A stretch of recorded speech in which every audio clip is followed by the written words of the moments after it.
In every second, minute, hour, day, week of sports, there are some moments which must be drawn in sportsbook chapters, to be taken as a news, updates, history, records, lesson and legacy for sports fans' mindsets. Today in History and Legacy chapters, the untold history of a football king, Pelé. A man who made Brazil national team mentionable in a world's football history.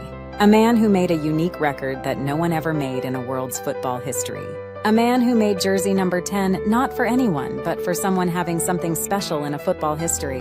Edson Arantes do Nascimento, better known by his nickname Pelé, who born on 23 October 1940 and depart this life on 29 December 2022, was a Brazilian professional footballer who played as a forward. Widely regarded as one of the greatest players of all time, he was among the most successful and popular sports figures of the 20th century.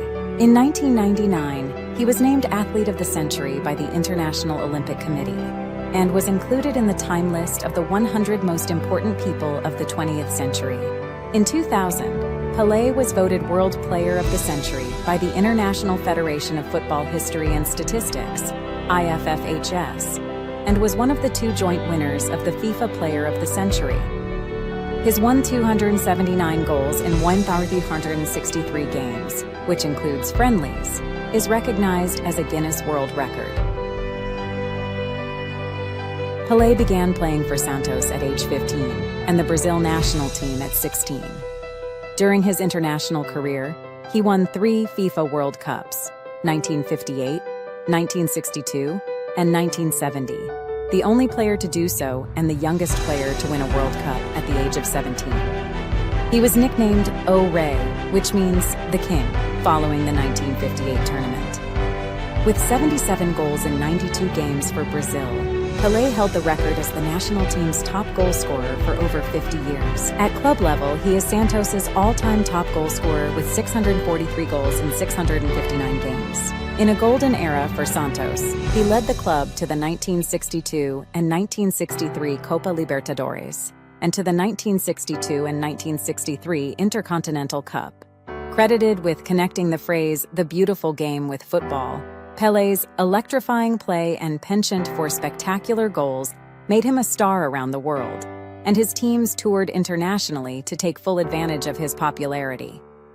During his playing days, Pelé was for a period the best-paid athlete in the world. After retiring in 1977, Pelé was a worldwide ambassador for football and made many acting and commercial ventures. In 2010, he was named the honorary president of the New York Cosmos. Averaging almost a goal per game throughout his career, Pelé was adept at striking the ball with either foot, in addition to anticipating his opponent's movements on the field. While predominantly a striker, he could also drop deep and take on a playmaking role, providing assists with his vision and passing ability, and he would also use his dribbling skills to go past opponents. In Brazil, he was hailed as a national hero for his accomplishments in football, and for his outspoken support of policies that improved the social conditions of the poor. His emergence at the 1958 World Cup, where he became a black global sporting star, was a source of inspiration. Throughout his career and in his retirement, Pelé received numerous individual and team awards for his performance on the field, his record-breaking achievements, and his legacy in the sport. Pelé was born Edson Arantes do Nascimento on 23 October 1940 em Três Corações, Minas Gerais, the son of Fluminense footballer Dondinho. He was the elder of 2 siblings, with brother Zoca also playing for Santos, albeit not as successfully. He was named after the American inventor Thomas Edison. His parents decided to remove the I and call him Edson, but there was a typo on his birth certificate, leading many documents to show his name as Edison, not Edson, as he was called. He was originally nicknamed Deco by his family. He received the nickname Pelé during his school days, it is claimed, after mispronouncing the name of his favorite player, Vasco da Gama goalkeeper Pelé. In his autobiography released in 2006, Pelé stated he had no idea what the name means, nor did his old friends, and the word has no meaning in Portuguese. Pelé grew up in poverty in Bauru in the state of São Paulo. He earned extra money by working in tea shops as a servant. Taught to play by his father, he could not afford a proper football and usually played with either a sock stuffed with newspaper and tied with string or a grapefruit. He played for several amateur teams in his youth, including Sete de Setembro, Canto do Rio, São Paulinho, and Ameriquinha. Pelé led Bauru Atlético Clube Juniors, coached by Waldemar de Brito, to 2 São Paulo State Youth Championships. In his mid-teens, he played for an indoor football team called Radium. Indoor football had just become popular in Bauru when Pelé began playing it. He was part of the first futsal, indoor football competition in the region. Pelé and his team won the first championship and several others. According to Pelé, futsal, indoor football, presented difficult challenges. He said it was a lot quicker than football on the grass, and that players were required to think faster, because everyone is close to each other in the pitch. Pelé credits futsal for helping him think better on the spot. In addition, futsal allowed him to play with adults when he was about 14 years old. In one of the tournaments he participated in, he was initially considered too young to play, but eventually went on to end up top scorer with 14 or 15 goals. "That gave me a lot of confidence," Pelé said. "I knew then not to be afraid of whatever might come." Pelé's club career from 1956 to 1962. In 1956, De Brito took Pelé to Santos, an industrial and port city located near São Paulo, to try out for professional club Santos FC, telling the club's directors that the 15-year-old would be the greatest football player in the world. Pelé impressed Santos coach Lula during his trial at the Estadio Vila Belmiro, and he signed a professional contract with the club in June 1956. Pelé was highly promoted in the local media as a future superstar. He made his senior team debut on 7 September 1956, at the age of 15 against Corinthians de Santo André, and had an impressive performance in a 7-1 victory, scoring the first goal in his prolific career during the match. When the 1957 season started, Pelé was given a starting place in the first team, and at the age of 16, became the top scorer in the league. 10 months after signing professionally, the teenager was called up to the Brazil national team. After the 1958 and the 1962 World Cup, wealthy European clubs such as Real Madrid, Juventus, and Manchester United tried to sign him in vain. In 1958, Inter Milan even managed to get him a regular contract. But Angelo Moratti was forced to tear the contract up at the request of Santos's chairman following a revolt by Santos's Brazilian fans. Valencia CF also arranged an agreement that would have brought Pelé to the club after the 1958 World Cup. However, after his performances at the tournament, Santos declined to let the player leave. In 1961, the government of Brazil under President Jânio Quadros declared Pelé an official national treasure to prevent him from being transferred out of the country. Pelé won his first major title with Santos in 1958. As the team won the Campeonato Paulista, he would finish the tournament as the top scorer, with 58 goals, a record that still stands today. A year later, he would help the team earn their first victory in the Torneo Rio São Paulo with a 3-0 over Vasco da Gama. However, Santos was unable to retain the Paulista title. In 1960, Pelé scored 33 goals to help his team regain the Campeonato Paulista trophy, but lost out on the Rio São Paulo tournament after finishing in 8th place. In the 1960 season, Pelé scored 47 goals and helped Santos regain the Campeonato Paulista. The club went on to win the Taça Brazil that same year, beating Bahia in the finals. Pelé finished as the top scorer of the tournament with 9 goals. The victory allowed Santos to participate in the Copa Libertadores, the most prestigious club tournament in the Western Hemisphere. Pelé, in 1962 to 1965, Copa Libertadores success.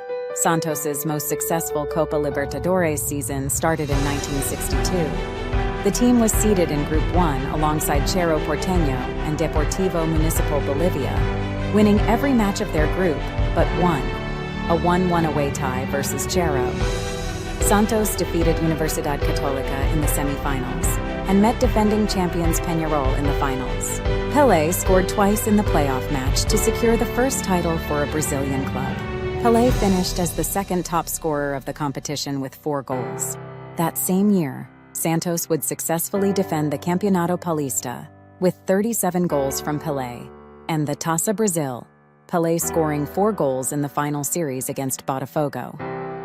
Santos would also win the 1962 Intercontinental Cup against Benfica. Wearing his number 10 shirt, Pelé produced one of the best performances of his career, scoring a hat-trick in Lisbon as Santos won 5-2. I arrived hoping to stop a great man, but I went away convinced I had been undone by someone who was not born on the same planet as the rest of us. Benfica goalkeeper Costa Pereira said after match, following the loss to Santos in 1962. Pelé states that his most memorable goal was scored at the Estadio Rua Javari, on a Campeonato Paulista match against São Paulo, rival Clube Atlético Juventus, on 2 August 1959. As there is no video footage of this match, Pelé asked that a computer animation be made of this specific goal. In March 1961, Pelé scored the Gol de Placa, goal worthy of a plaque, against Fluminense at the Maracanã. Pelé received the ball on the edge of his own penalty area and ran the length of the field, eluding opposition players with feints, before striking the ball beyond the goalkeeper. A plaque was commissioned with a dedication to the most beautiful goal in the history of the Maracanã. As the defending champions, Santos qualified automatically to the semi-final stage of the 1963 Copa Libertadores. The Ballet Branco, White Ballet, the nickname given to Santos at the time, managed to retain the title after victories over Botafogo and Boca Juniors. Pelé helped Santos overcome a Botafogo team that featured Brazilian greats such as Garrincha and Jairzinho, with a last-minute goal in the first leg of the semi-finals, which made it 1-1. In the second leg, Pelé scored a hat-trick in the Estadio do Maracanã as Santos won 0-4 in the second leg. Santos started the final series by winning 3-2 in the first leg and defeating Boca Juniors 1-2 in La Bombonera. It was a rare feat in official competitions, with another goal from Pelé. Santos became the first Brazilian team to lift the Copa Libertadores in Argentine soil. Pelé finished the tournament with 5 goals. Santos lost the Campeonato Paulista after finishing in 3rd place, but went on to win the Rio-São Paulo tournament after a 0-3 win over Flamengo in the final, with Pelé scoring 1 goal. Pelé would also help Santos retain the Intercontinental Cup and the Taça Brazil against AC Milan and Bahia respectively. In the 1964 Copa Libertadores, Santos was beaten in both legs of the semi-finals by Independiente. The club won the Campeonato Paulista, with Pelé netting 34 goals. Santos also shared the Rio-São Paulo title with Botafogo and won the Taça Brazil for the 4th consecutive year. In the 1965 Copa Libertadores, Santos reached the semi-finals and met Peñarol in a rematch of the 1962 final. After 2 matches, a playoff was needed to break the tie. Unlike 1962, Peñarol came out on top and eliminated Santos 2-1. Pelé would, however, finish as the top scorer of the tournament with 8 goals. Pelé's in 1965 to 1974, O Milésimo, and final years with Santos. In December 1965, Santos won the Taça Brazil, their 5th straight Brazilian League title, with Pelé scoring the last goal in the final series. In 1966, Santos failed to retain the Taça Brazil as Pelé's goals were not enough to prevent a 9-4 defeat by Cruzeiro, led by Tostão, in the final series. The club did, however, win the Campeonato Paulista in 1967, 1968, and 1969. On 19 November 1969, Pelé scored his 1,000th goal in all competitions, in what was a highly anticipated moment in Brazil. The goal, dubbed O Milésimo, the 1,000th, occurred in a match against Vasco da Gama, when Pelé scored from a penalty kick at the Maracanã Stadium. Various sources have said that the 2 factions involved in the Nigerian Civil War agreed to a 48-hour ceasefire in 1969 so they could watch Pelé play an exhibition game in Lagos. An early source for this story was Ebony magazine in 1975. Santos ended up playing to a 2-2 draw with Lagos side Stationery Stores FC, and Pelé scored his team's goals. The Civil War went on for 1 more year after this game. In his autobiography, Pelé was unsure that there was a ceasefire, but said that there was an increased security presence at the game. Some sources, including Santos's website, say that the ceasefire was instead for the friendly in Benin City, bordering Biafra. Local researchers have not found contemporary reports of any ceasefire. During his time at Santos, Pelé played alongside many gifted players, including Zito, Pepe, and Coutinho. The latter partnered him in numerous 1-2 plays, attacks, and goals. After Pelé's 19th season with Santos, he left Brazilian football. Pelé's 643 goals for Santos were the most goals scored for a single club until it was surpassed by Lionel Messi of Barcelona in December 2020. Pelé with New York Cosmos. After the 1974 season, his 19th with Santos, Pelé retired from Brazilian club football, although he continued to occasionally play for Santos in official competitive matches. A year later, he came out of semi-retirement to sign with the New York Cosmos of the North American Soccer League, NASL, for the 1975 season. At a chaotic press conference at New York's 21 Club, the Cosmos unveiled Pelé. John O'Reilly, the club's media spokesman, stated, "We had superstars in the United States, but nothing at the level of Pelé. Everyone wanted to touch him, shake his hand, get a photo with him." Though well past his prime at this point, Pelé was credited with significantly increasing public awareness and interest of the sport in the U.S. During his first public appearance in Boston, he was injured by a crowd of fans who had surrounded him and was evacuated on a stretcher. Pelé made his debut for the Cosmos on 15 June 1975 against the Dallas Tornado at Downing Stadium, scoring 1 goal in a 2-2 draw. Pelé opened the door for many other stars to play in North America. Giorgio Chinaglia followed him to the Cosmos, then Franz Beckenbauer and his former Santos teammate Carlos Alberto. Over the next few years, other players came to the league, including Johan Cruyff, Eusebio, Bobby Moore, George Best, and Gordon Banks.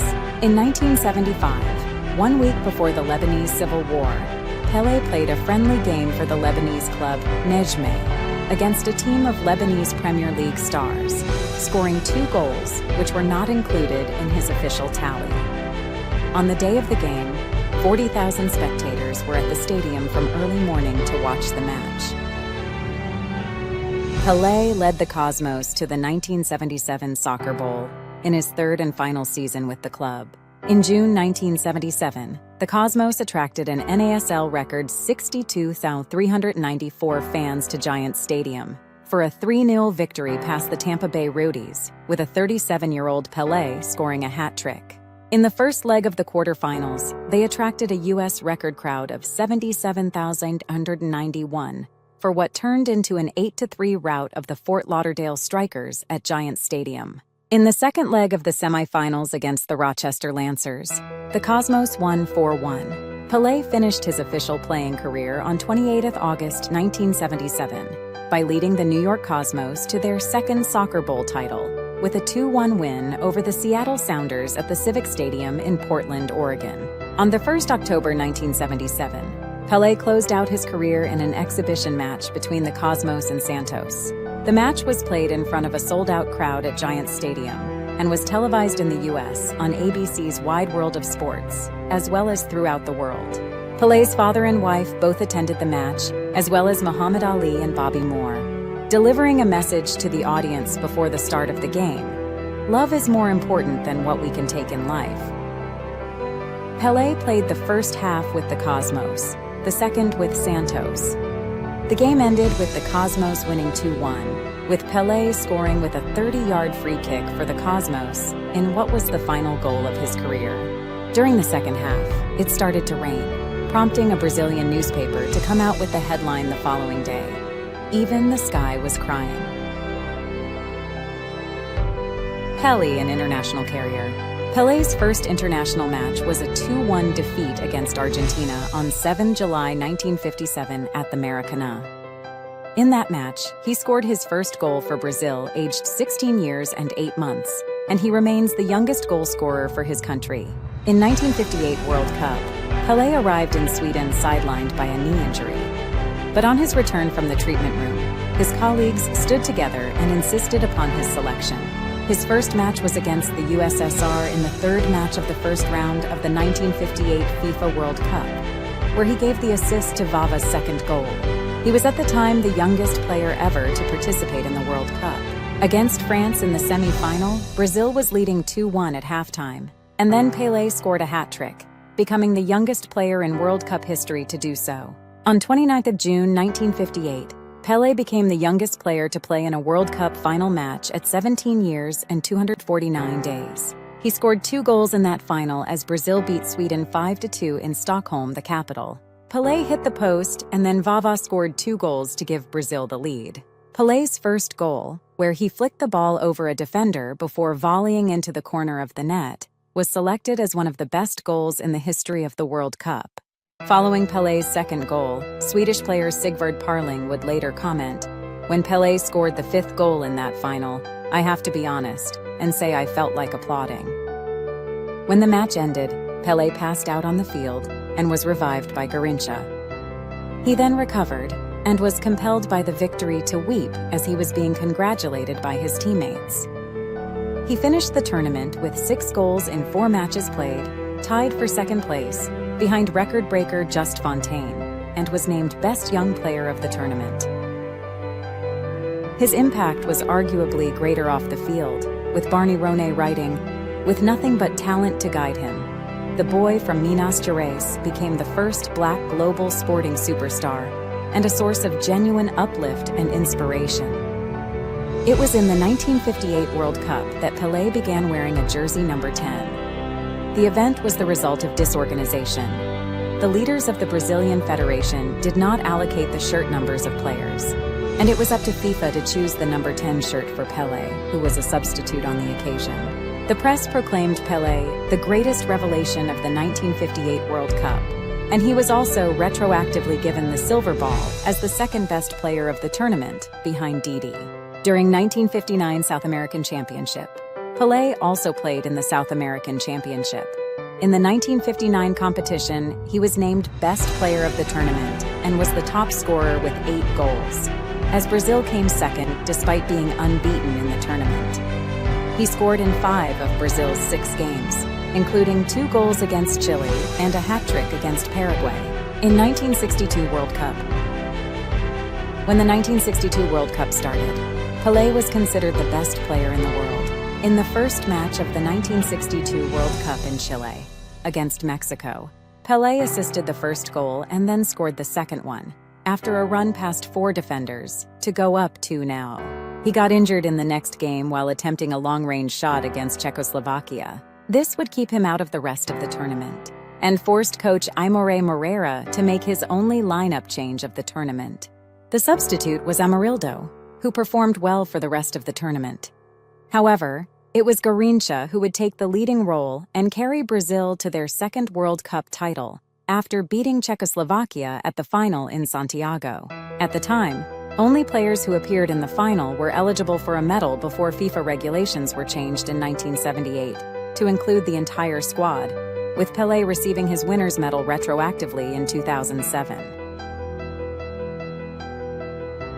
In 1966 World Cup, Pelé was the most famous footballer in the world during the 1966 World Cup in England, and Brazil fielded some world champions like Garrincha, Gilmar, and Jalma Santos, with the addition of other stars like Jairzinho, Tostão, and Gerson, leading to high expectations for them. Brazil was eliminated in the first round, playing only 3 matches. The World Cup was marked, among other things, for brutal fouls on Pelé that left him injured by the Bulgarian and Portuguese defenders. Pelé scored the first goal from a free kick against Bulgaria, becoming the first player to score in 3 successive FIFA World Cups. But due to his injury, a result of persistent fouling by the Bulgarians, he missed the second game against Hungary. His coach stated that after the first game he felt, "Every team will take care of him in the same manner." Brazil lost that game, and Pelé, although still recovering, was brought back for the last crucial match against Portugal at Goodison Park in Liverpool by the Brazilian coach Vicente Feola. Feola changed the entire defense, including the goalkeeper. While in midfield, he returned to the formation of the first match. During the game, Portugal defender João Moraes fouled Pelé, but was not sent off by referee George McCabe, a decision retrospectively viewed as being among the worst refereeing errors in World Cup history. Pelé had to stay on the field limping for the rest of the game since substitutes were not allowed in football at that time. Brazil lost the match against the Portuguese led by Eusebio and were eliminated from the tournament as a result. After this game, he vowed he would never again play in the World Cup, a decision he would later change. Also in 1970 World Cup, Pelé was called to the national team in early 1969. He refused at first, but then accepted and played in 6 World Cup qualifying matches, scoring 6 goals. The 1970 World Cup in Mexico was expected to be Pelé's last. Brazil's squad for the tournament featured major changes to the 1966 squad. Players like Garrincha, Nilton Santos, Valdir Pereira, Djalma Santos, and Gilmar had already retired. However, Brazil's 1970 World Cup squad, which included players like Pelé, Rivellino, Jairzinho, Gerson, Carlos Alberto Torres, Tostão, and Clodoaldo, is often considered to be the greatest football team in history. The front 5 of Jairzinho, Pelé, Gerson, Tostão, and Rivellino together created an attacking momentum, with Pelé having a central role in Brazil's way to the final. All of Brazil's matches in the tournament, except the final, were played in Guadalajara, and in the first match against Czechoslovakia, Pelé gave Brazil a 2-1 lead by controlling Gerson's 50-yard pass with his chest and then scoring. In this match, Pelé attempted to lob goalkeeper Ivo Victor from the halfway line, only narrowly missing the Czechoslovak goal. Brazil went on to win the match, 4-1. In the first half of the match against England, Pelé nearly scored with a header that was saved by the England goalkeeper Gordon Banks. Pelé recalled he was already shouting goal when he headed the ball. It was often referred to as the save of the century. In the second half, he controlled a cross from Tostão before flicking the ball to Jairzinho, who scored the only goal. Against Romania, Pelé scored 2 goals, which included a 20-yard bending free kick, with Brazil winning 3-2. In the quarter-final against Peru, Brazil won 4-2, with Pelé assisting Tostão for Brazil's 3rd goal. In the semi-final, Brazil faced Uruguay for the first time since the 1950 World Cup final round match. Jairzinho put Brazil ahead 2-1, and Pelé assisted Rivellino for the 3-1. During that match, Pelé made one of his most famous plays. Tostão passed the ball for Pelé to collect, which Uruguay's goalkeeper Ladislau Mazurkiewicz took notice of, and ran off his line to get the ball before Pelé. However, Pelé got there first and fooled Mazurkiewicz with a feint by not touching the ball, causing it to roll to the goalkeeper's left, while Pelé went to the goalkeeper's right. Pelé ran around the goalkeeper to retrieve the ball and took a shot while turning towards the goal, but he turned in excess as he shot, and the ball drifted just wide of the far post. Pelé, on the extraordinary save by England goalkeeper Gordon Banks in their 1970 World Cup match, said, "I have scored more than 1,000 goals in my life, and the thing people always talk to me about is the one I didn't score." Brazil played Italy in the final at the Azteca Stadium in Mexico City. Pelé scored the opening goal with a header after out-jumping Italian defender Tarcisio Bergnic. Brazil's 100th World Cup goal. Pelé's leap of joy into the arms of teammate Jairzinho in celebrating the goal is regarded as one of the most iconic moments in World Cup history. He then made assists for Brazil's 3rd goal, scored by Jairzinho, and the 4th finished by Carlos Alberto. The last goal of the game is often considered the greatest team goal of all time because it involved all but 2 of the team's outfield players. The play culminated after Pelé made a blind pass that went into Carlos Alberto's running trajectory. He came running from behind and struck the ball to score. Brazil won the match 4-1, keeping the Jules Rimet trophy indefinitely, and Pelé received the golden ball as the player of the tournament. Bergnic, who marked Pelé during the final, was quoted saying, "I told myself before the game, he's made of skin and bones just like everyone else, but I was wrong." In terms of his goals and assists throughout the 1970 World Cup, Pelé was directly responsible for 53% of Brazil's goals throughout the tournament. Pelé's last international match was on 18th July 1971 against Yugoslavia in Rio de Janeiro. With Pelé on the field, the Brazilian team's record was 67 wins, 14 draws, and 11 losses. Brazil never lost a match while fielding both Pelé and Garrincha. Pelé's 77 goals in 92 games for Brazil saw him hold the record as the national team's top goal scorer for over 50 years, until it was surpassed by Neymar in his 125th game in September 2023. Pelé's legacy. Among the most successful and popular sports figures of the 20th century, Pelé is one of the most lauded players in the history of football and has been frequently ranked the best player ever. Following his emergence at the 1958 World Cup, he was nicknamed O Rei, the King. Among his contemporaries, Dutch star Johan Cruyff stated, "Pelé was the only footballer who surpassed the boundaries of logic." Brazil's 1970 World Cup winning captain Carlos Alberto Torres opined, "His great secret was improvisation. Those things he did were in one moment. He had an extraordinary perception of the game." According to Tostão, his strike partner at the 1970 World Cup, Pelé was the greatest. He was simply flawless. And off the pitch, he is always smiling and upbeat. You never see him bad-tempered. He loves being Pelé.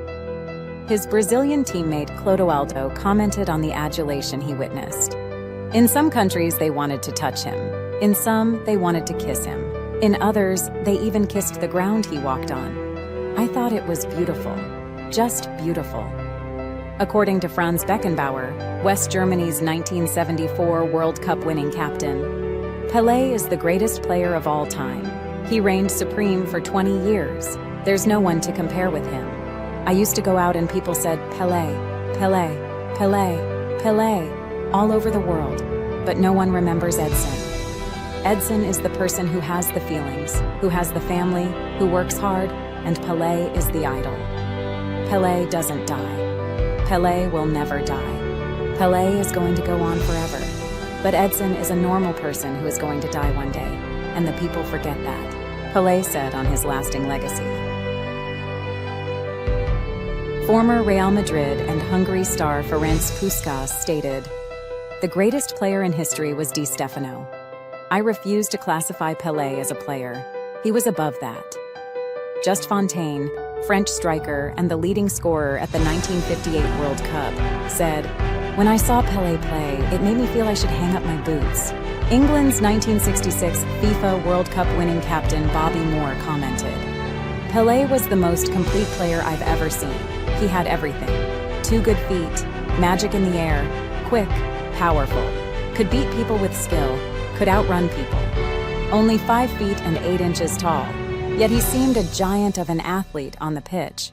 Perfect balance and impossible vision. He was the greatest because he could do anything and everything on a football pitch."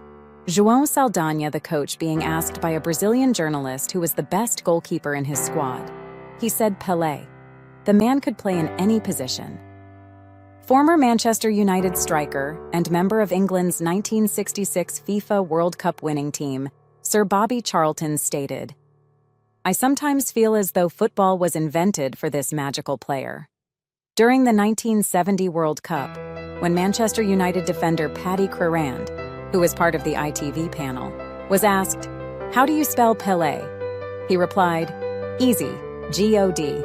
Following Pelé's death, former Brazilian international and World Cup winner Ronaldo stated that his legacy transcends generations. Ronaldo's teammate for club and country, Roberto Carlos, also expressed gratitude towards Pelé, saying that the football world thanks you for everything you did for us. Many of such tributes were issued after Pelé's death at the age of 82. After retiring, Pelé continued to be lauded by players, coaches, journalists, and others.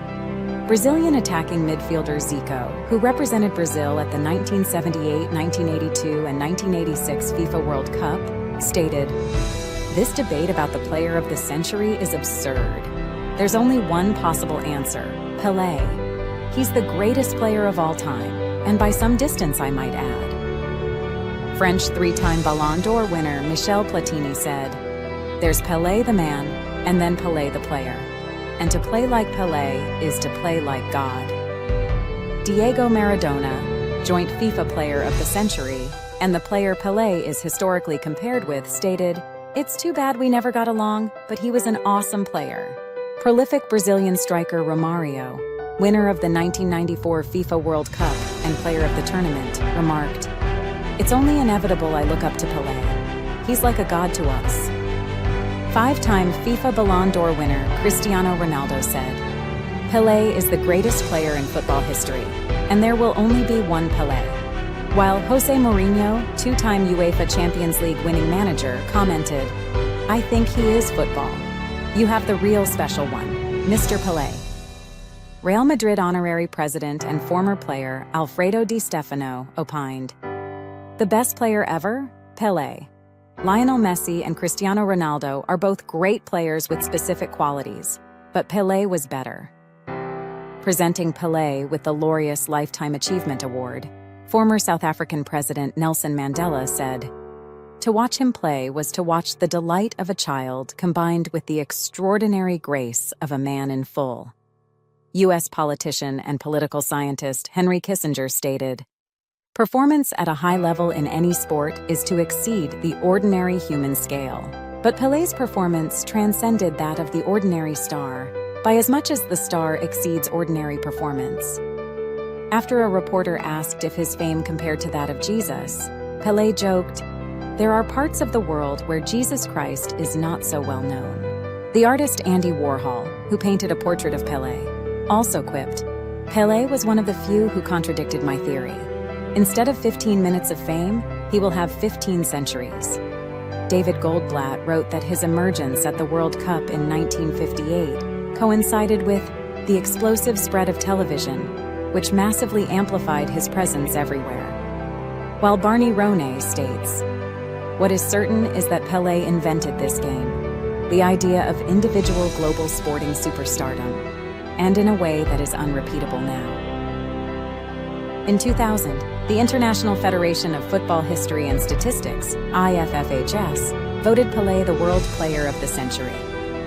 In 1999, the International Olympic Committee elected him the Athlete of the Century, and Time magazine named Pelé one of the 100 most important people of the 20th century. During his playing days, Pelé was for a period the highest paid athlete in the world. Pelé's electrifying play and penchant for spectacular goals made him a star around the world. To take full advantage of his popularity, his teams toured internationally. During his career, he became known as the Black Pearl, a Perola Negra, the King of Football, O Rei do Futebol, the King Pelé, O Rei Pelé, or simply the King, O Rei. In 2014, the city of Santos inaugurated the Pelé Museum, Museu Pelé, which displays a 2,400-piece collection of Pelé memorabilia. Approximately $22 million was invested in the construction of the museum, housed in a 19th-century mansion. In January 2014, Pelé was awarded the first-ever FIFA Ballon d'Or Prix d'Honneur as an acknowledgement from the world governing body of the sport for his contribution to world football. After changing the rules in 1995, France Football did an extensive analysis in 2015 of the players who would have won the award if it had been open for them beginning in 1956, the year the Ballon d'Or award started. Their study revealed that Pelé would have received the award a record 7 times. Ballon d'Or, le nouveau palmarès. The original recipients, however, remain unchanged. In 2020, Pelé was named in the Ballon d'Or Dream Team, a greatest all-time exe. According to the RSSSF, Pelé was one of the most successful goal scorers in the world, scoring 538 league goals, a total of 775 in 840 official games, and a tally of 1,301 goals in 1,390 appearances during his professional senior career, which included friendlies and tour games. He is ranked among the leading scorers in football history in both official and total matches. After his retirement in 1977, he played 8 exhibition games and scored 3 goals. In the lead-up to the 1970 World Cup, Adidas and Puma established the Pelé Pact, where both German sportswear companies, owned by the rival Dassler brothers, agreed not to sign a deal with Pelé, feeling that a bidding war would become too expensive.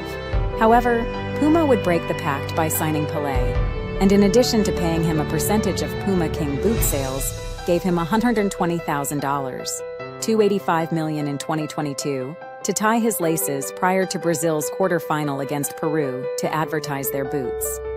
With the camera panning in on the most famous athlete in the world, the Puma King Pelé boots were broadcast to a global audience, generating enormous publicity for the brand. Praised as a shrewd marketing move by Puma, the Pelé deal played a prominent role in the Dassler brothers' feud, with many business experts crediting the rivalry and competition for transforming sports apparel into a multi-billion-pound industry.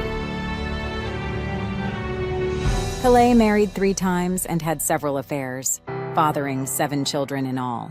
In 1966, Pelé married Rosemary dos Reis Cholbi.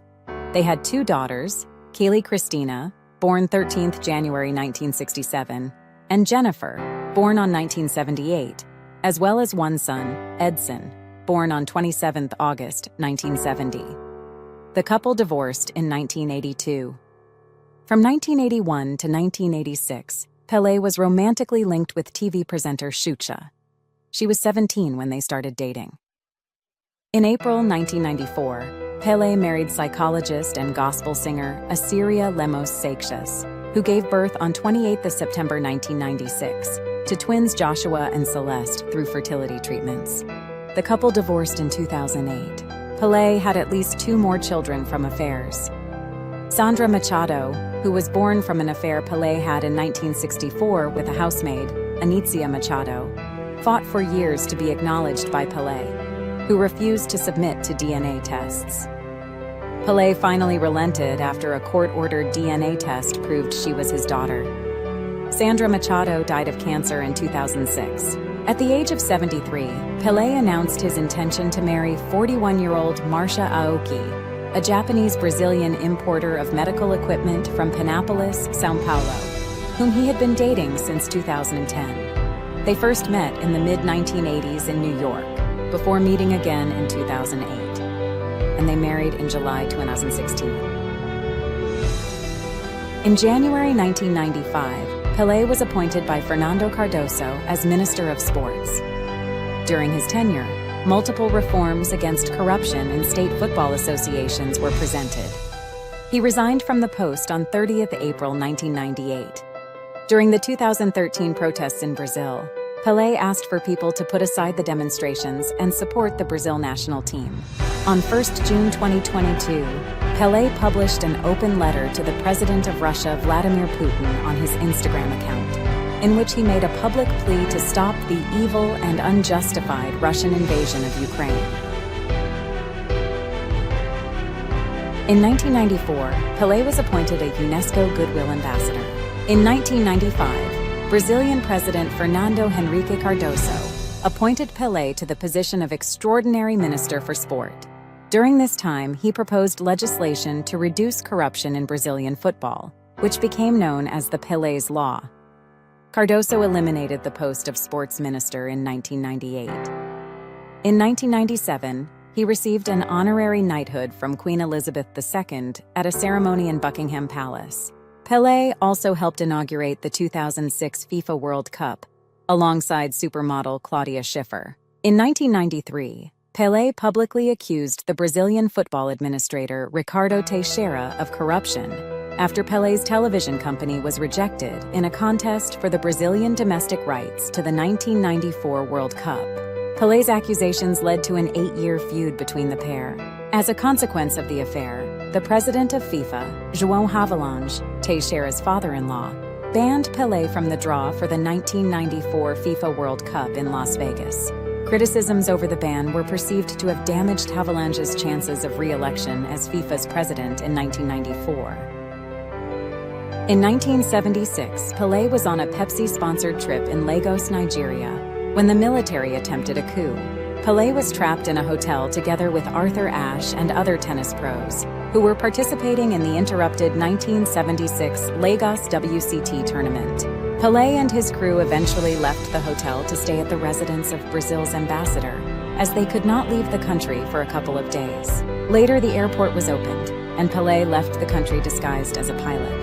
Pelé published several autobiographies, starred in documentary films and composed musical pieces, including Sergio Mendes's soundtrack for the film Pelé, directed by Francois Reichenbach in 1977. He appeared in the 1981 film Escape to Victory, about a World War II-era football match between Allied prisoners of war and a German team.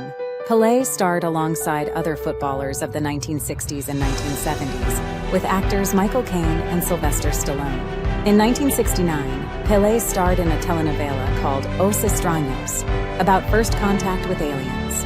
It was created to drum up interest in the Apollo missions. In 2001, he had a cameo role in the football satire film Mike Bassett, England Manager. Pelé was asked to participate in the 2006 ESPN documentary film Once in a Lifetime, the extraordinary story of the New York Cosmos, but declined when the producers refused to pay his requested $100,000 fee. Pelé appeared at the 2006 World Economic Forum in Davos and spoke on the subject titled, "Can a Ball Change the World? The Role of Sports in Development." In November 2007, Pelé was in Sheffield, England, to mark the 150th anniversary of the world's oldest football club, Sheffield FC. Pelé was the guest of honor at Sheffield's anniversary match against Inter Milan at Bramall Lane. As part of his visit, Pelé opened an exhibition which included the first public showing in 40 years of the original handwritten rules of football. Pelé scouted for Premier League club Fulham in 2002. He made the draw for the qualification groups for the 2006 FIFA World Cup finals. On 1 August 2010, Pelé was introduced as the honorary president of a revived New York Cosmos, aiming to field a team in Major League Soccer. In August 2011, ESPN reported that Santos was considering bringing him out of retirement for a cameo role in the 2011 FIFA Club World Cup, although this turned out to be false. The most notable area of Pelé's life since football was his ambassadorial work. In 1992, he was appointed a UN ambassador for ecology and the environment. He was also awarded Brazil's gold medal for outstanding services to the sport in 1995. In 2012, Pelé was awarded an honorary degree from the University of Edinburgh for significant contribution to humanitarian and environmental causes, as well as his sporting achievements. In 2009, Pelé assisted the Rio de Janeiro bid for the 2016 Summer Olympics. In July 2009, he spearheaded the Rio 2016 presentation to the Association of National Olympic Committees of Africa General Assembly in Abuja, Nigeria. On 12 August 2012, Pelé was an attendee at the 2012 Olympic Hunger Summit, hosted by British Prime Minister David Cameron at 10 Downing Street, London, part of a series of international efforts which have sought to respond to the return of hunger as a high-profile global issue. Later on the same day, Pelé appeared at the closing ceremony of the 2012 Summer Olympics in London, following the handover section to the next host city for the 2016 Summer Olympics, Rio de Janeiro. In March 2016, Pelé filed a lawsuit against Samsung Electronics in the United States District Court for the Northern District of Illinois, seeking $30 million in damages, claiming violations under the Lanham Act for false endorsement, and a state law claim for violation of his right of publicity. The suit alleged that at one point, Samsung and Pelé came close to entering into a licensing agreement for Pelé to appear in a Samsung advertising campaign, but Samsung abruptly pulled out of the negotiations. The October 2015 Samsung ad in question included a partial face shot of a man who allegedly very closely resembles Pelé, and also a superimposed high-definition television screen next to the image of the man, featuring a modified bicycle or scissors kick, often used by Pelé. The case was settled out of court several years later. In addition to his ambassadorial work, Pelé supported various charitable causes, such as Action for Brazil's Children, Goals Pela Vida, SOS Children's Villages, The Littlest Lamb, Prince's Rainforests Project, and many more. In 2016, Pelé auctioned more than 1,600 items from a collection he accumulated over decades and raised $3.6 million for charity. In 2018, Pelé founded his charitable organization, the Pelé Foundation, which endeavors to empower impoverished and disenfranchised children from around the globe. In 2021, Pelé was diagnosed with colon cancer. He underwent surgery the same month, and afterwards was treated with several rounds of chemotherapy. In early 2022, metastases were detected in the intestine, lung, and liver.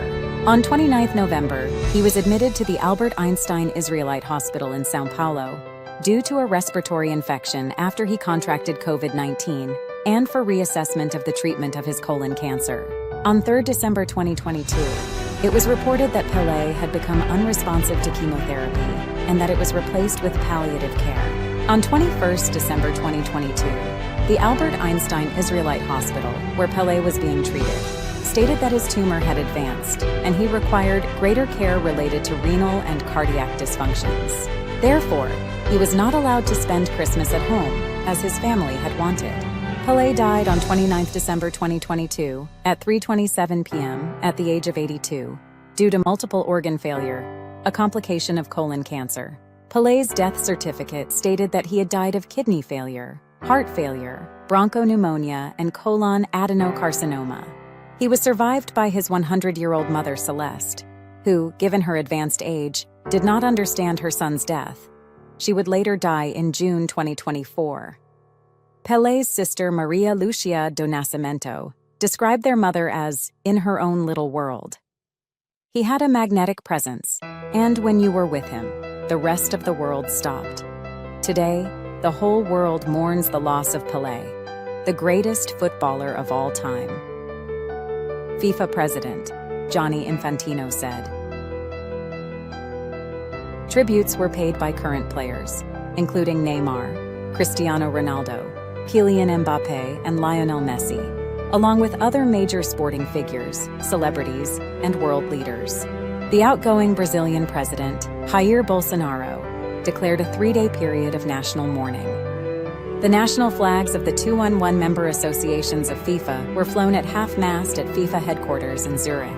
Landmarks and stadiums lit up in honor of Pelé included the Christ the Redeemer statue and Maracanã Stadium in Rio de Janeiro, the headquarters of CONMEBOL in Paraguay, and Wembley Stadium in London. There was applause and a minute's silence at matches in honor of Pelé. Pelé's funeral, which involved his body being publicly displayed in an open coffin which was draped with the flags of Brazil and Santos FC, began at Vila Belmiro Stadium in Santos on 2 January 2023. Thousands of fans flooded the streets to attend the first day of the funeral service, with some in attendance claiming that they had to wait 3 hours in line. The public wake would continue to 3 January and saw more than 230,000 people in attendance. Many in attendance were wearing the yellow and green number 10 Brazilian jerseys and the black and white Santos Football Club jersey, which Pelé wore during his career. Brazil television channels suspended normal broadcasting to cover the funeral procession. Pelé's wife, Marcia Aoki, his son, Edinho, FIFA President Gianni Infantino, CONMEBOL President Alejandro Domingues, and President of the Brazilian Football Confederation, Ednaldo Rodrigues, were among those in attendance. It would continue on the 3rd January 2023. Newly sworn in Brazilian President Luiz Inácio Lula da Silva was also among those who attended the wake. After the funeral procession, Pelé was buried at the Memorial Necropole Ecumenica.